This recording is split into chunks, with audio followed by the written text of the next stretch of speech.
Bien sûr, la paraphrase doit absolument être évitée dans vos copies ou à un oral d'examen. Cependant, elle est utile dans votre travail préparatoire. Avant d'étudier un texte en détail, il est nécessaire de l'avoir compris. Je vous propose donc ici la paraphrase du poème Ses cheveux d'or pour vous aider à mieux comprendre la lecture linéaire. Dans le premier vers, le poète s'adresse à la femme aimée avec une apostrophe et fait de ses cheveux une sorte de corde qu'il aurait enchaînée. Ma liberté surprise, ça veut dire qu'en premier, sa liberté a été enlevée, prise par les cheveux blonds de la dame.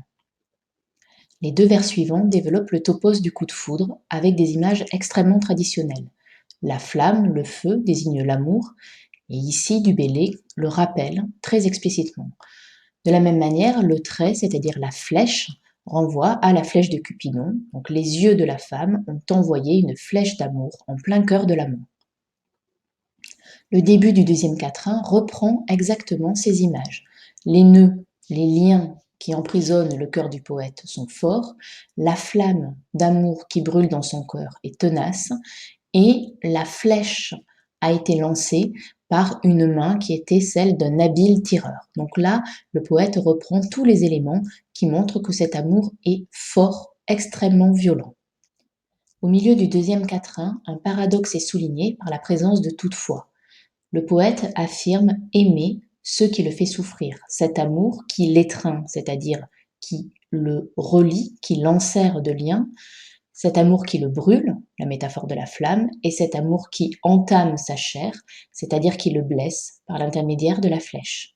Le premier tercet envisage la possibilité de briser les liens, d'éteindre l'ardeur, c'est-à-dire le feu, la flamme d'amour, ou de guérir la plaie faite par la flèche.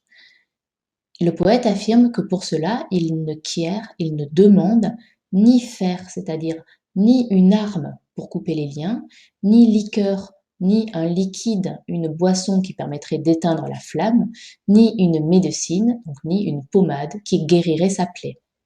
Le dernier tercet reprend le paradoxe en affirmant que c'est un heurt, c'est-à-dire du bonheur et du plaisir, que de périr, mourir d'une telle main. Donc c'est un plaisir que de mourir d'amour, si c'est l'amour pour cette femme-là, et c'est la raison pour laquelle il ne veut ni un glaive pour trancher les liens, ni du froid pour éteindre le feu, ni une racine, ni une plante médicinale pour guérir la plaie. Tout le sonnet reprend donc les mêmes trois images qui reviennent dans chaque strophe pour insister sur cette idée-là. L'amour est ce qui nous enchaîne et qui nous fait souffrir, mais c'est une souffrance dont on ne voudrait se défaire. Voilà, donc ça c'est le sens du poème, à partir duquel vous pourrez travailler la lecture linéaire.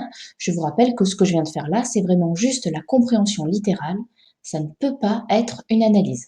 Je vous laisse lire la lecture linéaire que je vous propose sur le site.